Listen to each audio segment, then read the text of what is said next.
When it comes to Gundam model kits released in 2024, to me so far the one that is head and shoulders above the rest is the real grade RX-78 2.0 in a sea of Granddaddy Gundams, which is quite the somewhat overpopulated sea. This one stands with the best of the best. It's an incredible model kit. Bandai have pushed real grades so far, and honestly, it is a perfect 1/44th scale kit. And today I'm going to be looking at its companion set. This is the real grade weapon set for RX-78-2 Gundam version 2.0, and it is exactly like it says in the box. We get some weapons including the Gundam Hammer, Hyper Bazooka, Super Napalm, Beam Javelin, and an Action Base 7. But anyway, if you do want one of these of your own, I got mine right here through those awesome people over at buyee. Now let's get this built and reviewed. So on cracking the box open, this is what we get. We get a tiny little bit of a pamphlet, so it doesn't seem like there's going to be too much building in this. However, it does automatically bring me right on back to those cool system weapons. And every time I'm talking about real grade weapons, I bring these up. They were so cool. I'm so sad they got discontinued and kind of faded out. You basically got real grade weapons inside the box with decals on the sides of them, and they can be built modularly. Those were so cool. Actually, I'm gonna have to go and see if I can find some of those. But yeah, that's always what a kit like this makes me think of. So far, I've got to say I'm absolutely hugely impressed. So we do have an MS joint in here. Is it called MS joint? No, it's just called Chain 01. So this is all pre-molded on the runner, and just look at that. Just think about the way they actually molded this inside of a machine. That is crazy. There's clear parts on here, but they actually seem like they're just for place holding or something. That's going to be interesting to put together. On top of that, we do have an Action Base 7 in here. I was going to do a video on Bandai's action bases because I've been collecting them, but I haven't actually gotten around to building them yet. So we do have like a small, a medium, and a large. These kind of new age action bases. How do they compare to the classic Action Base 1 and 2, as well as the 3 and 4? It would be actually cool to see, but we will be building one today, which is nice. Oh yes, and something I always appreciate, some nice effect parts. So you've got these little kind of almost bladed looking ones here, these little explosive ones here, and a nice swinging beam saber blade. So there's some nice stuff in here. So I'm going to start off the way the manual says, and that right there is the Super Napalm. So when it comes to this, it seems simple and effective, but I am very, very impressed by the fact that we've got color separation for the missile sections inside of the Super Napalm. Anyway, for parts, we've got this part and this part. They just slap together like this. A back part here hides that seam and holds it together. Those color separated missiles just pop on top like this. And then it all caps off with this little section here, so you can see the red inside. Very nicely done. Alright, so when it comes to actually attaching the napalm onto the rifle, apparently it just clips on from underneath, just like that right there. Super simple. So yeah, that right there is what it looks like attached. I feel like this has really enhanced the old school Gundam style beam rifle. I feel like it's a design we've seen for so long on so many kits that this just adds a little bit more, especially the nice color separated little missiles inside of that. Definitely give me a little bit of a full armor Gundam or something like that kind of feel. Nice. Okay, so getting this attached onto this absolute beauty of a kit is as simple as just shoving it in like so. Well, it's the same as the beam rifle always has been. So there we go, nice, chunky, and adding a lot of attitude to that weapon and a lot of extra thickness down towards the front.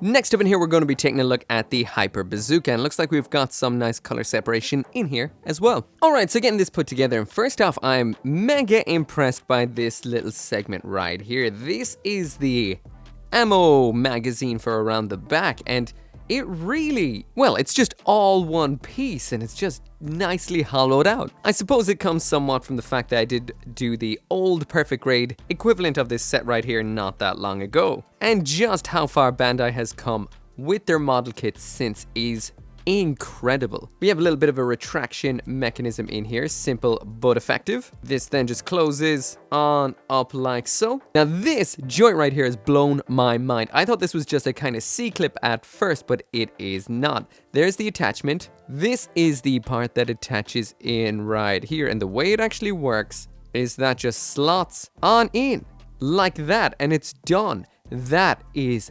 ridiculous. This little cuff section then goes over it all and holds it in position. This is so nice. Again, some very nice mechanisms with the way this attaches in, then twists to lock in. This is all one piece, so it does mean we do have a little bit of a mold line across here. Not the worst, definitely not at all. Easy to clean up too because of the kind of surface. This attaches on. This is a joy, absolute joy to build. Building up the rear section now, nothing can be put on the wrong way. Everything just attaches on in one sort of way. Again, we do have color separation for the missile sections inside of this. This time in white. I assume white is kind of letting you know that they're explosive. The red ones are napalmy, flamey. And then this just attaches in and you can actually see the missiles through the cutouts in this side.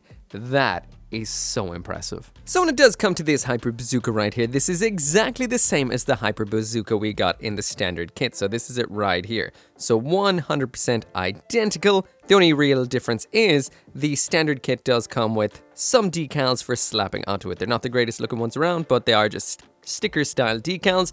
We don't get any stickers inside this kit, which is a little bit of a disappointment, but there's probably going to be some water slides at some point, if they haven't come out already. So basically this right here is for dual wielding hyper bazookas, which is pretty over the top. Anyway, we do attach them into the hands with the way we would have seen with this kit. It's a little bit on the difficult side, but once you get used to it, you will get the knack of it. You use the standard holding hands for these particular weapons. So now we've got two of those attaching on this one, which is the new one, and this one, which is the one that it came with. And there we go, the real grade RX-78-2 walking on into battle. Hyper bazookas akimbo, ready to cause some major damage. This is a pretty cool loadout. Not something I'd throw it on the shelf in personally, but it is ridiculously over the top, especially if you've got it up on an action base, which is included, to make it look like it's ready for some major space havoc. On to the next one.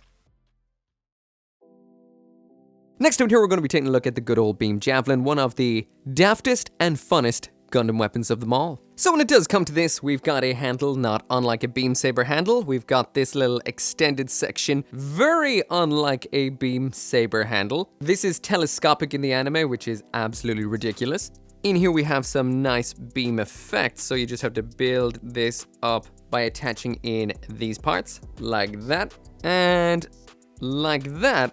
And then the top closes down, and this is so nicely designed that this is really simple. Some of these older kind of effects could be a little hard to put together. It's nice and rubbery too, so you're a little less likely to put your eye out with it, but that is nice and sharp. And this then just pops onto the top just like so, and that is, quite frankly, gorgeous. Alright, so there's a little bit of a closer look at the business end on that. That's looking really nice and vigorous. There is the other end, which will pop into the hand. It should just fit right in. Getting them into the mix, popping that into the hand. Thankfully, I don't have to disassemble it because they are a little bit awkward in order to do it. That is one ridiculously long weapon right there. I am going to just rip off the pose on the box, and the pose on the box is not what I actually expected. So basically, it's something, lost an arm. But yeah, the pose on the box is a little something like this right here. And again, this is so nice. The one thing that really kind of drives me a little bit mad about these little kind of add-on kits is the fact that each of these weapons is really nice, and I wish I could kind of leave it on the shelf like this with it attached, but that would mean, well, I'm torn between so many. I'd need multiple real grade RX-78-2s. So when this right here is non-use, it stores exactly the same as a beam saber, so that does mean you will need to free up a slot just like so, pop off the beam saber looking end just like that, and then this just pops on in exactly the same way as we always do. And you can actually see that it is different up there, which does have a nice little simple asymmetrical cool effect. Next here on the build list is the beam saber handle. Or should I say blade? Because the handle doesn't come with it. The blade just comes hanging out, or should I say the beam effect just comes hanging out on this bit of plastic. It's just here, hanging out, all bendy-like. And that is it. That is all there is in this kit to that particular beam. So we'll admit this beam right here is a little bit of a cop-out, because this is something you can technically do yourself very easily. All you have to do is actually take a regular beam and stick it in hot water, Give it a little while, take it out, bend it, and let it cool, and you'll get something pretty similar to this right here. Would have been nice if they actually put a little bit of a kind of flared beam effect down here, something to make it look a little bit more, well, less generic than it looks. So this right here is for pretty much any slash and pose you like to add a little bit more dynamicness to it. I'm just going to go with that classic RX-78-2 slashing pose because that's immediately what it screams to me. Getting this into the pose is super simple, and that right there is what it looks like once it is finished. Now, a beam like this sometimes comes with a certain issue, and that is this right here. They can kind of flop over depending on what's going on, and that doesn't really look so dynamic, does it? Next up then is the Gundam Hammer and the Hyper Hammer. These do not, by the looks of things, share parts, which I'm really happy about. I thought the ball would be the same on both of them. It is not. Happy about it, and this chain looks exciting. So this has to be nipped out, and this might actually take a bit of work because there are some what look like kind of awkwardly recessed aspects to it, but definitely a whole lot easier than having to build something link by link by link by link. And I've noticed things like that. They actually build a chain out of links that interconnect. They outerconnect just as easily and tend to fall apart. I'll be right back when this is done. So yeah, once you do have this nipped out, there's going to be a lot of these little feckers you're going to have to nip off and clean too. These are very interesting because these are just kind of shoved, or should I say mold shoved or molded shoved in to the little gappies in the chain. That's really cool. There's also like a bit to grab it with your hand and yank it out like so. That is nice. So yeah, cleaning up all of those little knobs can take a little while, not too long. I do recommend actually taking a little bit of a blade, a nice, fresh, crispy, clean one, and using that to clean up the ones that are recessed inside. The nipper won't really fit. The God Hand didn't fit. I did have a God Hand double-bladed nipper like this one right here, and even though this does have a nice pointy top on it, it still didn't quite work out too well. It's a little bit worn out. That one needs a little bit of a replacement, I think, but in the end I did get it cleaned up decently enough, and this is going to be very, very enjoyable, popping these out one by one by one. That is really, really nice. Kind of feel like you might be able to find some kind of use for these. They're a nice shape. Anyway, come out, and last one gone. That is quite impressive. Ooh, look at bend too. Oh, that's impressive. Stiff right now anyway. Alright, so now to build the business end of this. So this should fit on anyway, I assume. There we go. There is the ball. Next up, you need to cut out a ton of these tiny little gunpla chocolate chips. At least that's kind of what they feel like to me. Then once they're done, you just stick them in to the slots just like so. And I just nipped this out as is, so you can see there is a little bit of a nub mark there, but they do cut out cleanly enough. And the last one in, and this is what we get. That looks so phenomenally nice. Popping this onto the chain just involves sticking the chain into it just like so, and there we are. That is a nice Gundam hammer. The way it kind of holds on its own. Oh, there it goes, drooping a bit. I'm not sure exactly how this will work out, but the fact that it stays in place, at least right now, has me impressed. Okay, so onto the hyper hammer, and this feels pretty much like what we just did. So ball first, but this time the spikes are a good bit bigger. Those look really, really nice. Now these have thicker gates on them, so the nubs are a little bit more prominent.